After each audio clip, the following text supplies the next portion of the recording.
Eu sempre tive a minha sensibilidade muito evidente, e viver assim em um mundo repleto de crueldades é um verdadeiro tormento.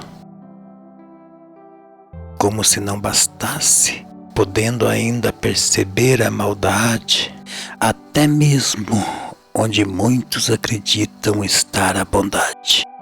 Essa é a pior de todas. Ver a maldade disfarçada de bem, agindo em multidões, e quase todos acreditando. Porém, muitas vezes, a razão camuflada para muitos retorna como um consolo para me acalmar e me dão condições para que eu possa prosseguir.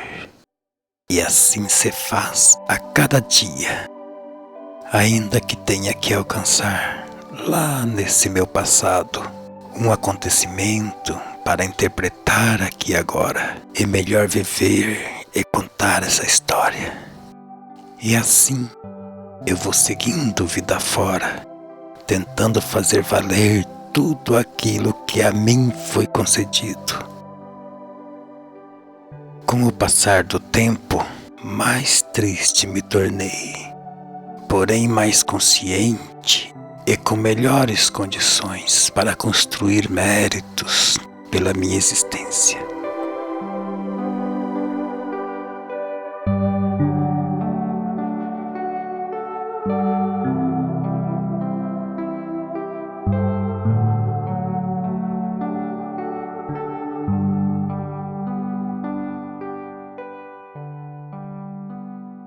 Os brinquedos caros de um amiguinho. Apesar de não estar assim tão perto esse vizinho, sua casa ficava no caminho da escola. E por isso, quase todos os dias passávamos em frente. E muitas vezes íamos para a escola juntos com o seu filho.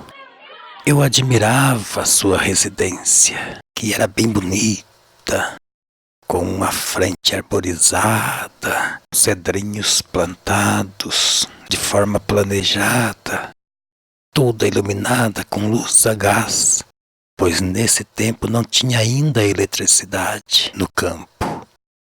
Esse nosso amiguinho era muito mimado e tinha muitos brinquedos caros e bonitos. Compravam de tudo para ele, inclusive um jipinho de pedalar, e vivia andando com ele, fazendo invejinha para todos, inclusive para mim. Sempre que íamos em sua casa, voltávamos frustrados por não ter também brinquedos iguais aos dele. Uma vez, vi ele brincando com um caminhãozinho desses basculantes e fiquei muito impressionado. Era tão perfeito, com todos os detalhes, idênticos com o real. Mas enfim, ele era bonzinho e deixava a gente brincar também.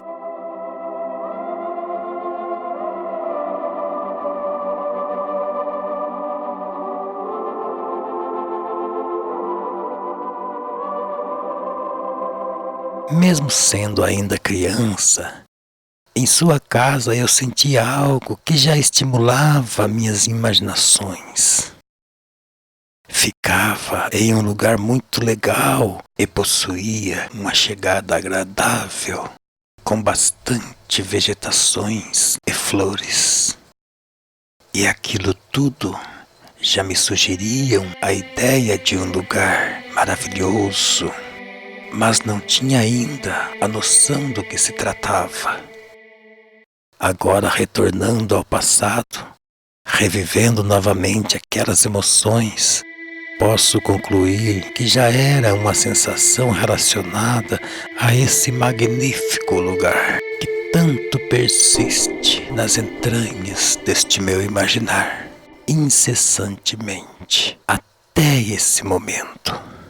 Inclusive, hoje em dia, quando recordo desses lugares que provocam minhas emoções e, de certa forma, me remetem a um ambiente mágico, essa residência também está incluída, assim como toda a região que a rodeia.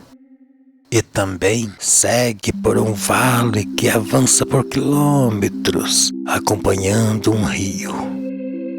Apesar desse paraíso dos sonhos se mostrar em algum lugar fora da superfície terrestre, ele parece sintonizar com a Terra em alguns lugares. E são neles que me sinto mais emotivo e convicto de sua existência.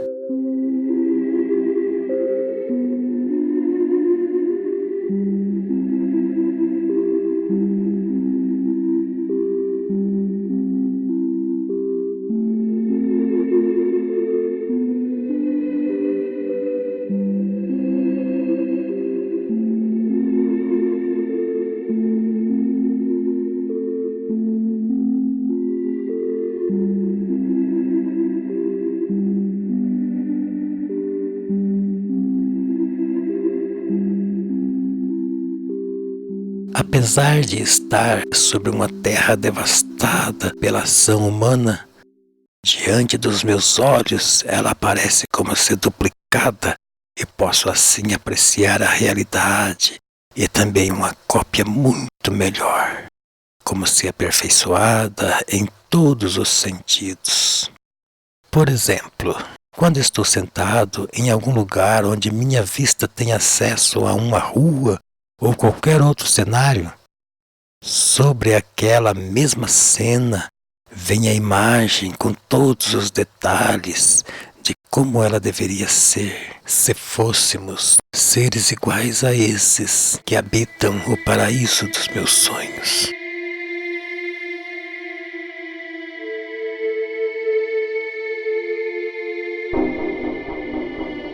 Então, meus preciosos amigos, quando desprendemos de tudo aquilo que de alguma forma possa inibir nossa imaginação, ficamos como crianças e assim capacitados para visualizar em cima de um cenário real um lugar de encantos e beleza extrema e alimentando intensamente o desejo por um lugar assim, agir então sempre crente, visando então a possibilidade de torná-lo real. Na verdade, criamos em nós um verdadeiro paraíso, que será a base mais sólida para chegar até a possibilidade do verdadeiro.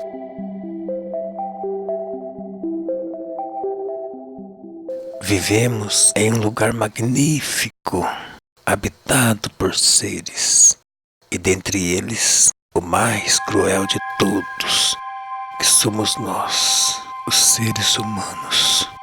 Mas nosso instinto é sempre buscar um lugar de fantasia, com audácia e uma imaginação livre, desprendida de preconceitos, leis ou regras.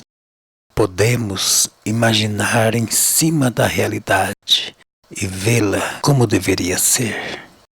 Isso é um mecanismo inteligente da natureza, mostrando o quão grandioso poderia estar se nossas ações tivessem sido corretas. Devemos trabalhar os nossos pensamentos sem limites e buscar lá nas fantasias as inspirações para agir e pôr em prática aqui na vida real. Quando olhamos uma árvore, devemos vê-la muito mais bela, mágica e imponente. As flores mais sedutoras e perfumadas, montanhas e vales mais enigmáticos, místicos e aconchegantes. Enfim, dessa forma, o mundo se torna visível não mais somente pelos olhos, e sim pela alma. E com essa visão mais apurada, devemos mirar também sobre todas as outras coisas e idealizar em cima de tudo algo muito mais significante, mas sempre consciente da realidade. Para que possamos agir e mudar para melhor, é necessário que tenhamos domínio sobre nossas fantasias e sintonizá-las com a realidade. Mas nunca chegar ao extremo se conformando somente com o pensar, pois assim estaríamos então sendo inúteis no mundo. A mim, tudo é ainda muito mais enigmático, pois foram intuições que começaram já nos primeiros instantes que posso lembrar e foram se intensificando a ponto de me convencer que de fato tudo pode ser ainda muito mais maravilhoso, algo que pode se materializar com o nosso constante e intenso desejo.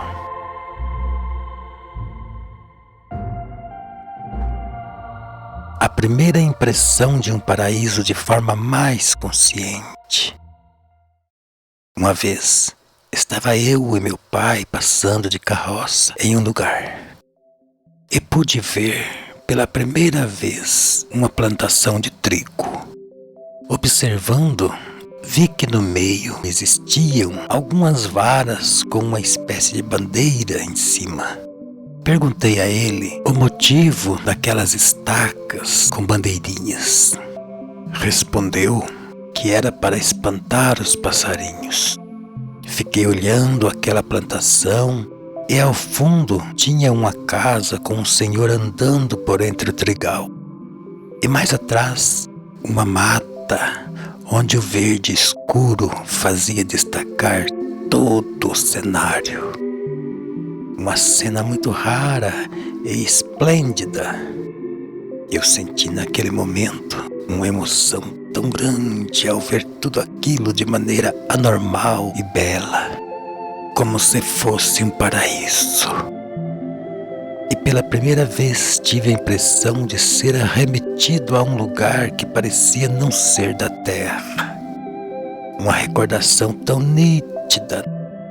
Naquele mesmo instante eu estava até meio zonzo de tanto assoprar uma gaita de boca que havia emprestado de alguém que, se não me engano, era meu tio. Creio que essa tenha sido a primeira intuição que eu tive, já bem evidente, de um lugar maravilhoso. A primeira inspiração que contribuiu muito a ponto de chegar hoje até o paraíso dos sonhos, o qual eu estou aqui tão empenhado em revelar a todos.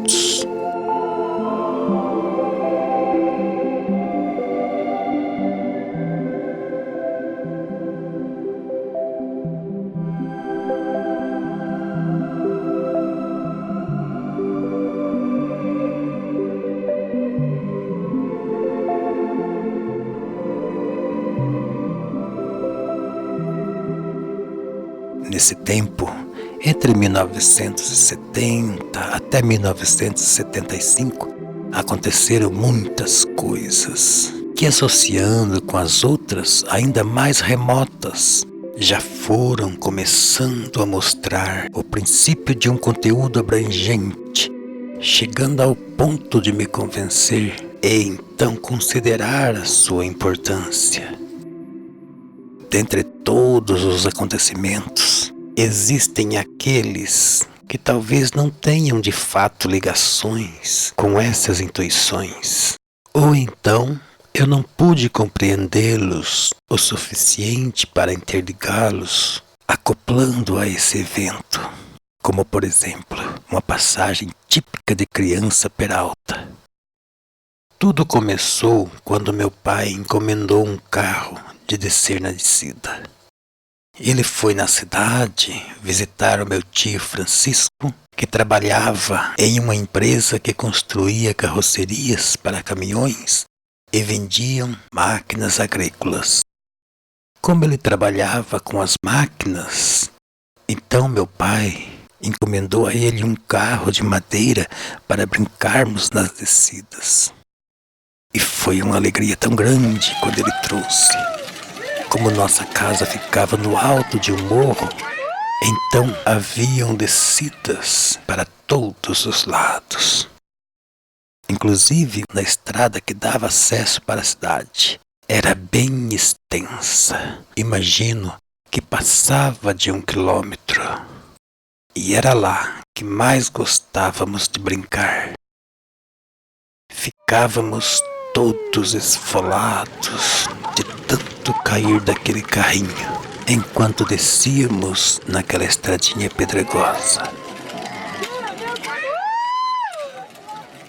As pedras desse lugar eram pretas e conhecidas como pedra-fogo. Isso porque saíam faíscas quando batia algo metálico ou mesmo outra pedra nela. Quando se quebravam, geralmente formava nas laterais praticamente uma lâmina muito afiada. Mas houve um tempo em que o dono da propriedade por onde passava essa estrada resolveu mudar de lugar este caminho, substituindo para um outro lugar onde diminuía consideravelmente a distância até a cidade. Decidiu que a estrada podia passar bem na divisa com outra propriedade e assim ocuparia uma pequena parte de ambos os lados. A ideia era muito boa. Ficava muito melhor para todos os proprietários essa modificação. No entanto, o proprietário do sítio vizinho se negou a colaborar e acabou então que esse senhor que propôs a mudança construiu a estrada somente do lado dele, não avançando para além da divisa. E imediatamente o vizinho ruim passou a utilizar a estrada como se nada tivesse acontecido. Vejam bem, um agindo para criar um ambiente melhor, considerando até mesmo o bem dos outros, que abrangeria até nós, já que encurtava o nosso acesso até a cidade.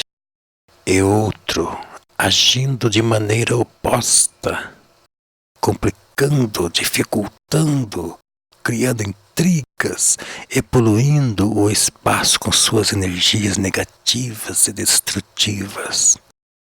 Já imaginou um ser como esse, com essa natureza, habitando um paraíso?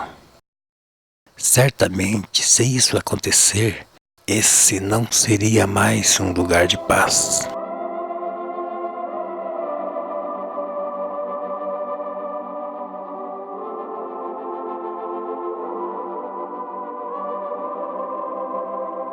Um lugar onde todos direcionam suas ações, visando sempre o bem geral, certamente é muito melhor. Oh céus! Eu sei que desse alto seres iluminados me ouvem, mas aqui tão limitado e incapaz, não me sinto digno de tão valiosa atenção. Em meus anseios resplandece o intenso desejo de suplicar por um milagre. Porém, mesmo que seja eu tão ingênuo, ainda posso entender que a graça esperada é para ser conquistada. Mas diante dessa causa tão nobre, eu não poderia ficar inerte. Pois eu venho em nome desse mundo que vejo a agonizar, tão ferido pela ação humana. e eu me sentindo impossibilitado diante de uma tragédia tão abrangente. Na certeza que me falta o mérito por tão valiosa atenção, resta apenas então lançar minhas palavras aos céus, numa vaga esperança que sejam ouvidas. Eu sei que são misericordiosos e bons e podem me compreender. Como eu queria ter a sabedoria para agir como deveria e assim fazer valer minhas ações. Queria eu, mesmo com minha insignificância, poder encontrar o meio de curar o mundo.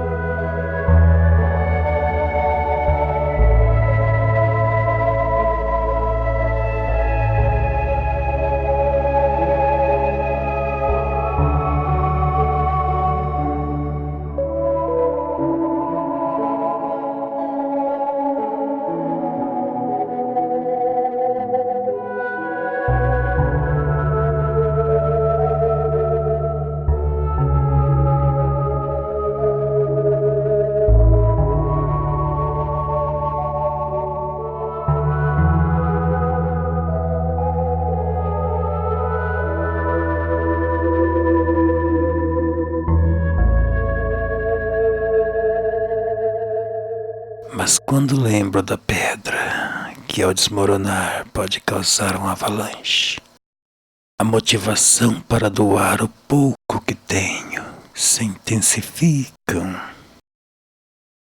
Creio que atitudes simples e certeiras podem influenciar milhões, mas também sei que meu imaginar não pode abranger todas as verdades. E meu mísero raciocínio não pode atingir todas as questões, e muito menos compreendê-las. Quem sabe, tudo isto que vejo como absurdo é o mecanismo necessário para impulsionar algo que ainda não cabe na minha compreensão. E sem esses tais eventos, não teria eu ações que, de modo geral, acaba resultando, mesmo que de uma forma imperceptível, em um aprimoramento. Diante de tamanha questão, a razão pode estar em lugares onde nunca entenderíamos com essa nossa limitada capacidade de abranger.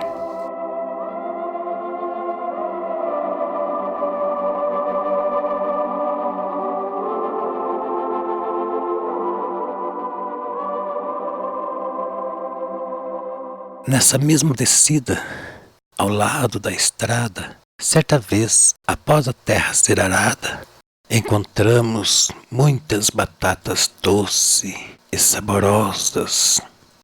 Nesse dia, quando retornávamos da escola, passando por lá, percebemos que haviam muitas delas espalhadas por sobre a terra. Imagino que tenham nascido por acaso. E quando a terra foi arada, as trouxeram à tona. E começamos ali mesmo a comê-las, mesmo sem lavar. Apenas limpava mais ou menos. Ficamos lá um bom tempo e fomos embora, com os rostos todos sujos de terra vermelha. E até empanzinado de tanto comer batatas. Estavam deliciosas. Percorríamos uma boa distância da escola até nossa casa.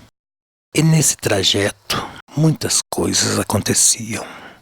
Vínhamos sempre brincando pelas estradas. E por conta disso, sempre demorávamos para voltar para casa. Nesse caminho, tinha também um pé de gabirova, uma árvore bem alta, e produzia frutinhas tão saborosas. Além desse, lembro também de um outro pé que ficava na beira do rio. e as gabirovas que caíam ficavam boiando na água. E nós entrávamos no rio para pegar as frutinhas e já aproveitava para nadar. E finalmente, havia também outra árvore nesse trajeto que nos chamava a atenção. Ela ficava no centro de uma pequena floresta. E para chegar até ela, era preciso adentrar um pouco naquela mata. Sua semente era avermelhada com um risco preto. Todos chamavam de olho de cabra, devido à sua grande semelhança. Era uma semente bonita e bem interessante. E por essa razão estávamos sempre lá catando para colecionar. Essa semente é muito rígida e se aquece facilmente com qualquer atrito.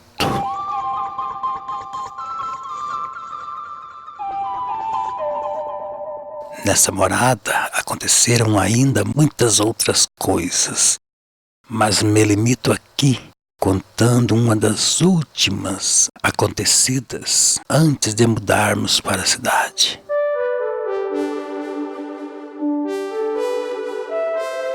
Ainda nesse tempo, foi construída uma rodovia mais ou menos próximo de casa. Eu ficava sentado num lugar mais alto, observando lá embaixo na construção, grande movimento de máquinas, caminhões, trabalhadores e tudo que envolvia a obra. De onde morávamos, se subisse um pequeno relevo, dava para observar uma montanha grande e alongada que se estendia por muitos quilômetros. A mesma que passava a estrada de ferro, a qual já foi mencionada anteriormente aqui. Essa rodovia foi construída acompanhando toda a extensão do pé dessa montanha. E por um bom tempo, a minha diversão foi ficar lá observando. Depois ia fazer também minhas maquininhas e brinquedos. E também simular uma construção de uma estrada. E isso acontecia debaixo do assoalho de nossa casa, que era razoavelmente alto. Na vida adulta, não é diferente da infância. Devemos sempre observar as boas obras de outros e tomá-las como exemplos para executar também as nossas. E com isso, podemos até mesmo melhorá-las ainda mais, tornando assim em algo grandioso que partiu de uma fonte de inspiração.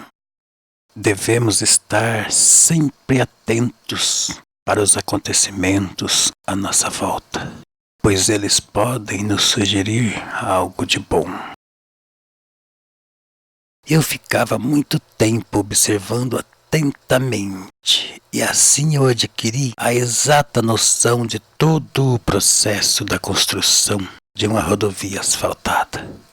É assim que devemos nos comportar durante nossa existência, atentos e observar muito, até que possamos adquirir conhecimentos mais abrangentes de toda a situação. E com isso, obviamente, em melhores condições de uma ação mais acertada posteriormente. Como essas lembranças vêm à mente de maneira tão emocionante, às vezes me calo e fico imaginando e sinto como se o tempo, por algum momento, retornasse, me trazendo do passado longínquo as mesmas emoções que naquele tempo sentia. Era um tempo de descobertas e fortes emoções. Cada detalhe era então sentido como se enriquecido por um toque de magia. São tempos remotos que me fizeram o ser de hoje. Sinto a cada instante ainda nesse meu presente, que uma alma de criança ainda habita em mim. E por isso, ainda posso experimentar o prazer e sentir emoções produzidas por detalhes tão singelos. Ainda posso olhar o céu e me içar para além da imensidão em um voo brando, numa viagem imaginária, e ainda retornar para a lucidez, trazendo as inspirações de lá, onde quase ninguém ousou chegar. Assim, omitindo alguns acontecimentos que julgo não ter muita relação com o conteúdo primordial dessa obra, chegamos então ao final desse tempo em que vivi na casa da montanha, pois no final de 1975, meu pai então vendeu o sítio onde morávamos e fomos começar uma nova vida na cidade. E lá começa então a terceira parte desse trabalho.